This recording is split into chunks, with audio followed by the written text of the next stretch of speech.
Oi, gente, tudo bem? Olha só, deixa eu sentar aqui. Eu preciso sentar para falar sobre esse gibi. Me chegou essa semana esse quadrinho do Christophe Chaboté, francês, publicado pela Pipoca e Nanquim, tá? Com o título Muito Além Daqui.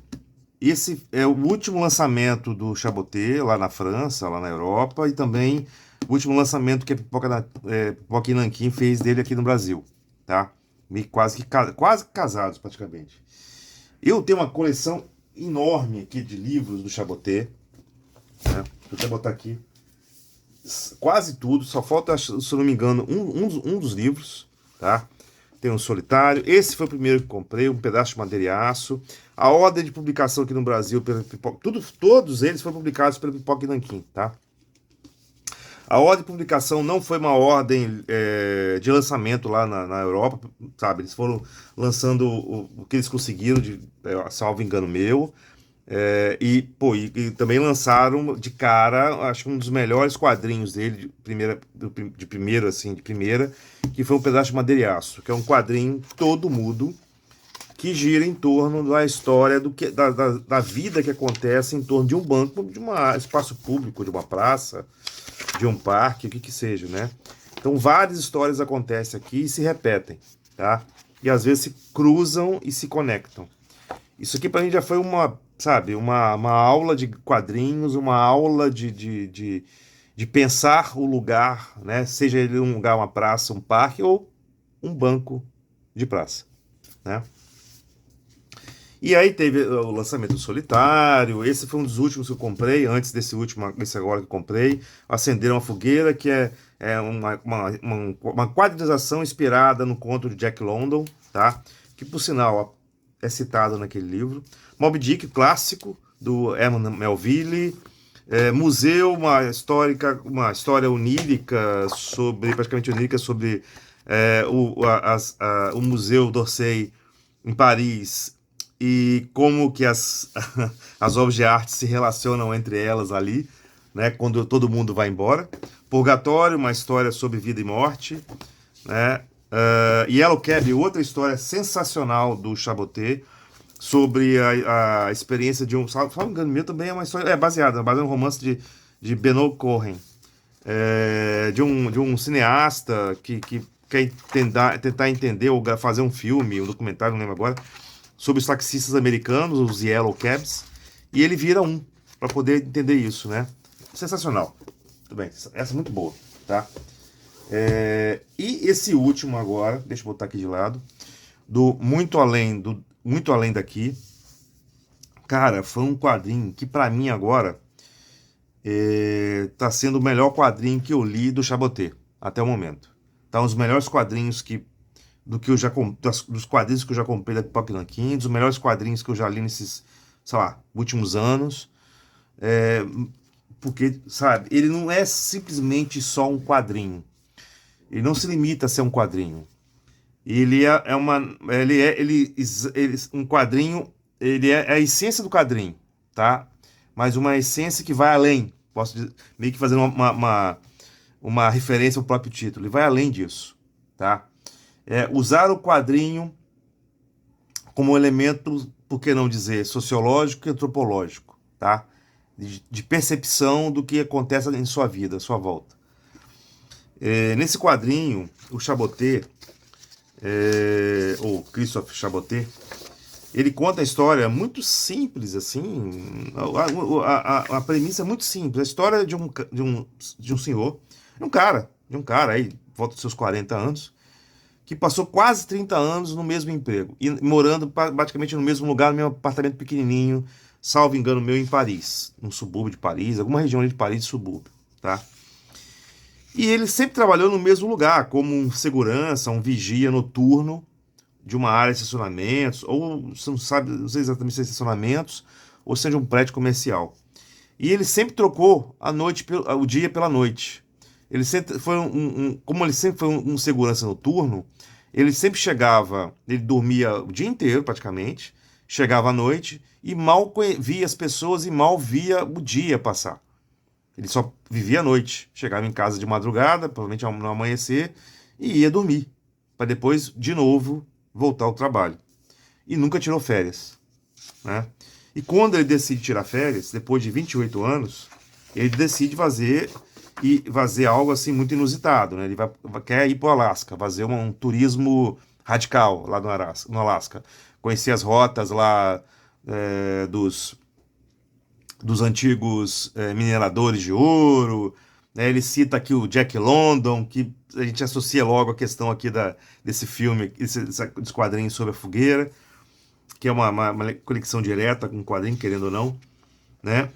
E ele tem um colega aqui que sempre gosta parece, né, que sempre gosta da cara dele por conta dos desenhos que ele faz. Então ele é um cara que gosta de desenhar, de passar o dia ali desenhando. A gente não sabe exatamente o que é que ele desenha, mas ele desenha. Ele tem um caderno, tem um desenho. Pois bem, ele vai, se prepara para a sua viagem, vai lá para o aeroporto. Aqui é a questão do desenho, né? Ele desenhando, aqui, tentando imaginar ali um alce, um Alasca, onde que ele vai lá na região do Alasca, nos Estados Unidos, né? Então ele passa a noite meio ansioso, vai para o aeroporto, chega no aeroporto e descobre que a empresa que ele contratou para fazer esse turismo de aventura dele quebrou, né? Essa empresa quebrou. E aí ele não sabe o que fazer, simplesmente ele quebrou, já era, tchau, né? Me parece que lá na França você perder dinheiro já era, não tem Procon, não tem nada, não tem o que reclamar, pelo menos me pareceu isso. E ele foi para cá, e aí que só sobra para ele é voltar para casa, já que a empresa quebrou, não tem o que fazer, não tem nem como sair de Paris, porque a quebradeira da empresa foi no mundo todo, né? E para piorar ainda, quando ele sai de lá, tá indo embora, tropeça lá e cai e se arrebenta dentro do aeroporto. E tem uma fratura na perna. E tem que andar de muleta, né? E aí, tentando chegar em casa, ele não quer. Ele vê, não quero ir para casa, não quero voltar para minha casa. E ele acaba tendo uma decisão meio louca, assim, de simplesmente andar em volta ali do quarteirão dele, porque ele mal fazia isso. Ele mal conhecia as pessoas, mal conhecia o lugar onde que ele vivia. Por mais de 28 anos, porque ele só saiu de casa para o trabalho, do trabalho para casa. Pelo menos é isso que tá muito claro aqui no enredo da história, né? Pode ser um troço assim um tanto fantasioso? Pode, mas, meu Deus, é um quadrinho, né?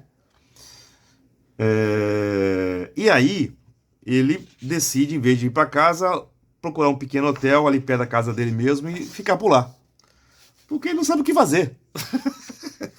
Ele não sabe o que fazer. Então ele tá perdido, perdido, vamos ficar no hotel, acabou, né? Tá lá com a mala dele de viagem, com o passaporte, com tudo, né? E aí ele decide dar uma volta. Conhecer essa vizinhança que ele nunca viu. Que ele mora lá há quase 30 anos e nunca viu. Como ele gosta de desenhar, foi comprar ali um material de desenho para tentar passar o tempo, né?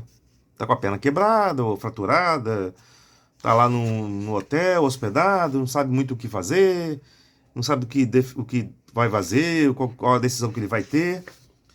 E aí ele começa a inventar da cabeça dele um diário de viagem.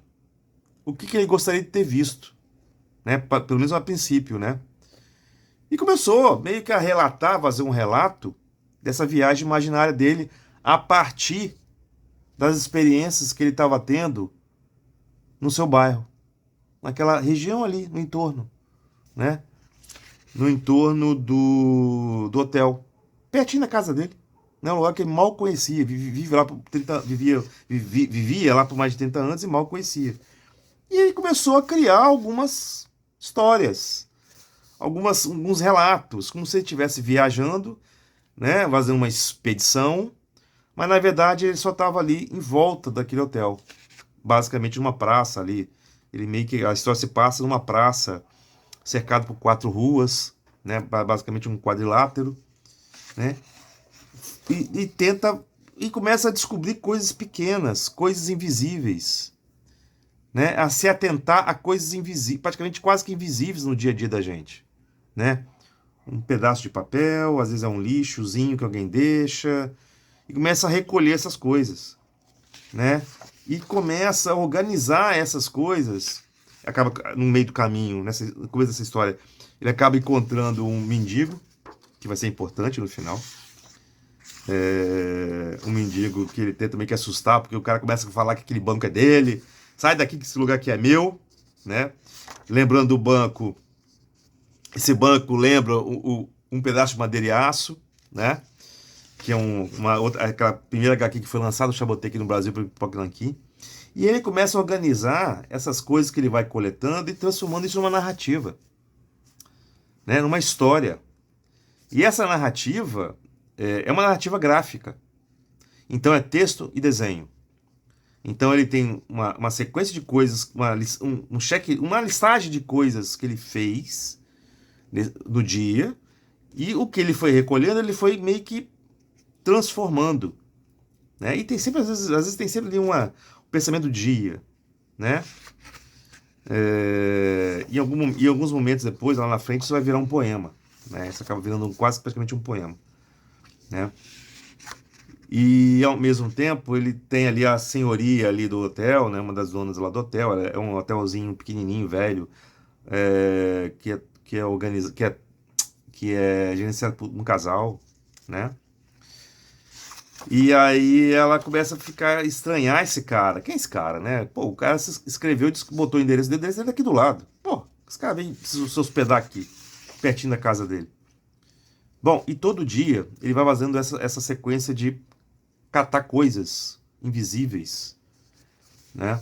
Que são invisíveis ao olhar, ou que se tornam invisíveis quando são jogadas no chão, e organizar isso aí em pensamentos, né? Em relatos, em organizar em coisas do dia a dia, né? Então ele começa a perceber o que acontece no seu entorno. Ele começa a sentar nesse banco e reparar como as pessoas também são marcadas pelos sapatos que elas usam. Os sapatos dizem muito sobre as pessoas que estão usando eles, né? Isso é muito interessante, assim. Ele até chega a falar aqui dos sapatos, né? Aí ele continua catando as coisas e fala aqui dos sapatos. Calçados, né? São reveladores e parecem ser prolongamentos da pessoa. Observando seus calçados, atribuímos características a elas, imaginamos, inventamos suas vidas. Você pode criar uma história a partir do sapato que a pessoa usa, né? A partir de um relato do que você está vendo e percebendo. E ele continua catando coisinhas, papeizinhos que ele vai achando e fazendo conexões dessas escritas, né? O que é isso, né? Essas coisas que ele vai conectando. E a dona do hotel, altamente curiosa, começa a ler os diários dele. No momento que ele dá uma saída lá, ela pega o diário, entra no quarto pra fazer limpeza e começa a ler, né? Pra saber quem é esse cara. Será que é um doido? Um psicopata, sei lá, né? E ela começa a se indagar, né? Sobre algumas coisas. E aí, esse é um gibi, por exemplo, que tem muito silêncio. Muito silêncio. Poucas falas, poucos balões de fala e muito silêncio. Né? Isso é interessantíssimo, algo que você vai encontrar em vários gibis do Chabotê. A questão do silêncio, da pessoa parada, pensando, observando ou refletindo. Tem muito desse silêncio dentro das HQs do Chabotê. Né? E elas compõem o quadro e a página. Né? O conjunto de quadros compõe essa página com desenhos e silêncios. Né? É desenhar o silêncio, que é uma dificuldade, tá? Bem grande. E de vez em quando aparece um barulho, né? E aí começa a tentar também a espantar esse mendigo aqui, não consegue, e acaba entrando, né? E criando ali uma relação com esse morador de rua, né? E aí ele começa a descrever essas coisas, né? O que ele tá vendo, o que tá sentindo. Ele fala das cores, né, sobre cores, considerando que isso é um quadrinho preto e branco. Então as cores começam a aparecer aqui como um elemento importante, começam a aparecer no quadrinho em detalhes que vão, né, marcando as páginas, né, marcando os elementos que são percebidos ou que chamam a atenção dele. né? E isso vai se transformando, vai, né, criando ali uma relação de cores, né? Essa relação de preto e branco com colorido. E aí ele começa a se questionar sobre as cores. Temos a impressão de sentir mais calor quando vestimos uma blusa vermelha e mais frio quando vestimos uma blusa azul. Isso a psicologia explica, tá?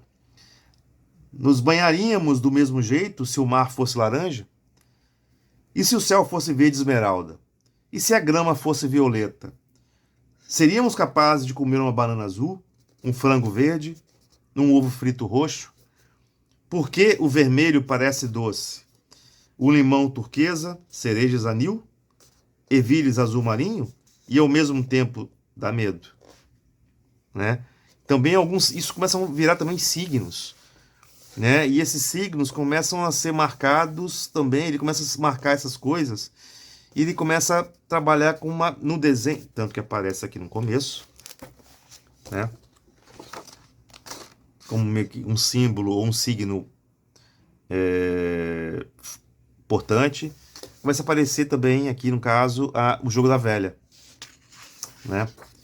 E aí ele começa, né, tentar marcar esse jogo da velha e marcar, né, onde que depois a gente entende que esse jogo da velha, pelo menos é o que eu entendi, não fica claro, mas é o que entendi, é exatamente a quadra onde ele está, a região onde que ele está, né? Essa malha é uma representação, essa malhazinha do jogo da velha é uma representação dessa quadra onde que ele está, onde que ele está rodando, que está circulando, é uma referência, é um mapeamento. Isso aqui que ele está mostrando é uma cartografia.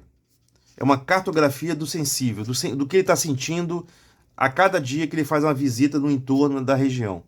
Ele faz uma cartografia do sensível e do invisível, do que as pessoas não estão vendo ou percebendo. Ele mesmo é um cara que era invisível. Ninguém via ele, ele não via ninguém, passava o dia inteiro trabalhando, ou o dia inteiro uma parte do dia trabalhando e outra parte do dia dormindo. Ele não encontrava com as pessoas que tinham uma rotina normal, convencional, normal não, convencional, do dia a dia de trabalhar de manhã, à tarde, um tanto à tarde, depois voltar para casa, dormir, depois voltar de novo à mesma rotina. A rotina dele é inversa. Então ele literalmente era invisível ou invisibilizado pela própria rotina, pelo próprio sistema onde ele está trabalhando, pelo próprio sistema que molda o nosso regime de trabalho, pelo próprio sistema que controla como a gente age dentro da nossa própria vida ou da própria cidade, né? O que ele está mapeando ou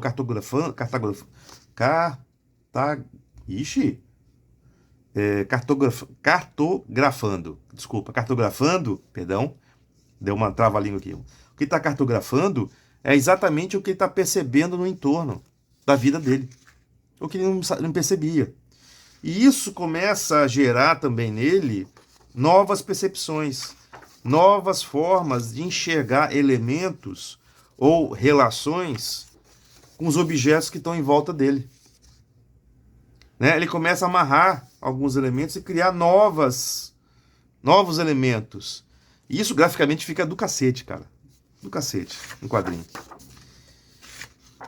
E esse quadrinho, Nossa Senhora, tem tudo a ver tem muito a ver, né, com o que eu estou começando a trabalhar no meu doutorado, né, numa relação entre arquitetura, paisagem e lugar, né. Isso tem muito a ver também, a gente vai, isso me associa a alguns livros que eu estou lendo, ou que eu já li, né. Primeiramente um livro aqui do Georges Perec, que também é francês, chamado Espécies de Espaço, que foi um livro que ele trabalhou essas análises dos lugares onde ele estava percorrendo, desde o apartamento dele até a rua e bairros, ali, regiões ali de Paris. Tem um outro livro dele, chamado Lugares, né, que ele passou 12 anos analisando os mesmos lugares da cidade de Paris. 12 anos. Né? Então você tem um livro onde ele define essa referência, essa relação entre espaço e lugar. Basicamente, às vezes se misturam, né? E aqui ele trabalha com essa ideia de lugares, né, que ele vai visitando e revisitando, visitando e revisitando ao longo de 12 anos e como esses lugares foram se transformando, né?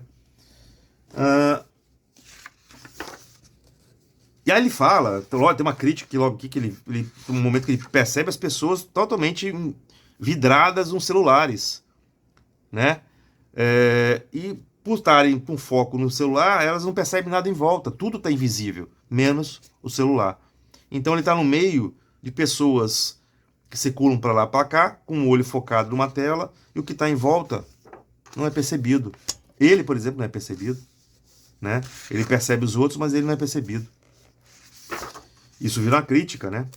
E também, ao mesmo tempo, ele começa a entender as coisas e perceber outras coisas, as pessoas interagindo, conversando, e a moça começa a virar uma curiosa, quase que uma stalker do que ele tá, desse cara estranho que foi se hospedar no hotel dela, né? E ela começa a ler, depois que ela começa a ler os diários de viagem dele, ela começa a perceber as coisas que ele estava relatando. Então ele começa a expandir e compartilhar de forma indireta as mesmas percepções que ele tinha com as outras pessoas, né? Isso vai se desenvolvendo, vai, né? Aí tem questões, né? Coisas pequenas do barulho, né? Do barulho da chuva, da água, né? Dos barulhos, dos sons, do cheiro, né? E ele começa e aqui vem começa a parte poética da HQ, né? Fechar os olhos e perceber de outro jeito. Como escrever ou desenhar um som. Dar a ele uma cor. Por que achamos que alguns sons são doces? Reconfortantes, delicados, quentes ou sutis? Será que todo mundo ouve igual? Como distinguir o que é importante no meio de todo esse barulho?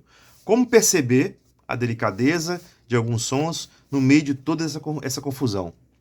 O estalar do pão fresco de um sanduíche, o som da rolha de uma garrafa sendo aberta, o ronronar de um gato, os sussurros, o estalar da neve sobre os nossos pés, a chuva sobre a clarabóia, o estalar da lenha na lareira. Será que um peixe ouve lá no fundo d'água os resmungos do pescador sentado na beira do rio? Não sei, né? E aí a história vai se desenvolvendo. Desculpa, mas eu vou ter que chegar até o final do HQ, tá? Quem quiser continuar lendo, quem quiser ler, leia. Quem quiser cortar e parar no meio do caminho, pare. Mas, cara, e aí ele acaba, essas percepções, ele começa a querer expandir isso. E ele cria um experimento. Ele chega, pega uma cadeira lá do hotel. Do hotel? Ou da casa dele? Deixa eu ver se é do hotel ou da casa dele. Deixa eu ver aqui. Da casa dele. Não, ele volta ali na casa dele. Ele volta na casa dele. Pega uma cadeira e põe no meio da praça. E começa a ver o que acontece com isso, né? As pessoas tentam entender o que é aquilo. Ninguém senta. Ninguém senta. Até um cachorro mija. Mas quem vai sentar, vai acabar sentando é um gato. Bom, muito cara do gato, né? Isso é muita cara de um gato. Né? E aí ele começa a preencher o joguinho da velha dele, né? Começa a perceber como ocupar e cartografar esses espaços em volta daquela malha que ele está trabalhando ali, né? E aí ele vem com uma coisa aqui interessantíssima. A melodia, né, ele começa a percorrer ali, acho que ele começa a expandir um pouco aquele espaço que ele está percorrendo, ou perceber outras coisas em volta que ele não tinha percebido, né, outras relações, as pessoas utilizando espaços públicos, cruzando, andando, né, conversando. E ele escreve aqui e faz um mapa, um grande mapa mundi, né, um mundo inventado. A melodia de uma bela palavra nos faz sonhar, partir. Como a magia de alguns nomes de cidades e países nos fazem viajar, né? Irkutsk, Zanzibar, Almaty, Kamchatka, Maracaibo. Então ele cria um mapa com vários nomes de cidades, um mapa aleatório com nomes aleatórios de cidades, e vai construindo um mapa mental, literalmente mental, da cabeça dele, né? Isso me lembra Cidades Invisíveis, do Ítalo Calvino, que é um livro da história de um navegador, no caso Marco Polo, chegando ali no Kublai Khan, no imperador Kublai Khan, e contando histórias das várias cidades, várias viagens verdadeiras ou imaginárias dele, né? E contando essas cidades que ele vai conhecendo ao longo das suas viagens pelo mundo. né? Então isso não deixa de ser, salvo engano meu, eu acho que também o Chaboté tem alguma ligação aqui com alguma história de... Alguma ligação com alguma história de Ítalo Calvino. Eu vi aqui umas referências, mas eu ainda não tenho, não foi lançado, então eu não posso falar, né? E no final ele acaba descobrindo, querendo ou não, que esse morador de rua, esse mendigo, era um cara estudado, né? Era um botânico que largou tudo, porque o sistema estava acabando com a forma dele de pensar o mundo mais igual, mais que ele pudesse ajudar o mundo, e ele estava só simplesmente vendendo coisas, produtos químicos. E ele não queria, produtos da botânica, né? Químicos a partir da botânica da natureza, né? E ele se desistiu, se desiludiu e foi parar na rua, né? Nossa, tem uma passagem aqui final. Olha só, eu acho que isso aqui, acho que meio que fecha o que eu vou falar. Alimentar-se delicadamente de cada situação, de cada acontecimento. Ficar atento a cada detalhe, apreciar cada momento. Curtir o tempo, detê-lo, pará-lo. Valsar com o fútil e com o insignificante. Cavalgar no ordinário. Ficar íntimo do banal. Rever o negligenciável. Embarcar na imaginação e na curiosidade. Mentir aos próprios olhos, fazendo crer que nunca viram o que vem todos os dias. Eu sonhei em partir, fui obrigado a ficar. Então parti ficando. Eu quis os 4 cantos do mundo, tive as 4 esquinas da minha rua. O mundo que ele não conhecia era o mundo da rua dele. Da quadra, ou dali da quadra, um pedacinho do bairro dele que ele nunca viu. Ou por décadas, né, quase 30 anos, ele nunca vivenciou, nunca presenciou. E nesse momento ele conseguiu fazer esses relatos, desenhando relatos gráficos que misturam desenho e texto dentro de outro relato gráfico que é um quadrinho. Aqui é um relato sobre o relato, né? É um relato gráfico sobre o relato gráfico. É um relato ao quadrado, é uma super sobreposição de dois relatos no mesmo espaço desenhado ou gráfico, né? E a história meio que termina assim, né? Nesse mundo aqui, nesse mundo que além daqui, que aí me lembra também uma outra HQ interessantíssima, nossa, que eu posso citar aqui, que é a quadrinho chamado Aqui, do Richard McGeary, que é a história de séculos e séculos e séculos passados no mesmo lugar, em tempos históricos diferentes, totalmente aleatórios. Você tem presente, passado, futuro ancestral, coisas antes da era do homem, coisas pré-históricas, no mesmo lugar. O que acontecia nesse mesmo lugar, nesse aqui, né, ao longo de séculos. E aqui, nessa outra HQ, esse aqui é além daqui. Ele extrapola, ele ultrapassa, ele atravessa os limites. Desculpa falar, mas isso aqui é uma quadra. É um sistema de quadra, onde você tem essa quadra no meio, que é algo que está mediando. O que é um jogo da velha? É uma mediação de elementos X e bolinhas que vão tentando se cruzar para chegar e fechar um jogo. É uma mediação de jogo, é um jogo mediado, né? Por um centro que não é centro, é uma mediação de relações. E aqui é uma quadra. E nessa quadra, é uma quadra, sei lá, tem uma centralidade, querendo ou não, aqui, né? Mas que está em volta de quadras abertas. Porque a cidade é muito maior que isso. Porque o mundo é maior do que isso. Porque o mundo é muito além daqui. Senhores, esse quadrinho é sensacional e genial. Se eu posso recomendar para vocês, quem puder comprar, pode, sabe, o Chaboté, se quiser começar a ler daqui, recomendo. Ou esse, ou o primeiro que foi lançado, um pedaço de madeira e aço. Se você começar um dos dois, vocês estão começando muito bem, tá? Pipoca Nanquim, não sei se tem noção do que eles lançaram aqui, é um quadrinho que vai muito além do quadrinho. É uma aula de antropologia, é uma aula de geografia, é uma aula de arquitetura, na medida que você usa a percepção e registra o que você está percebendo num desenho, em desenhos, e começa a relatar o espaço e o lugar. Aquele espaço, que às vezes pode ser um espaço de passagem, acaba virando um lugar porque ele é registrado, ele começa a ganhar significados pelos registros que são feitos. Ó, sensacional, tá? Valeu, gente. Recomendo. Chabotê, Muito Além Daqui, publicado pela Pipoca e Nanquim. Valeu.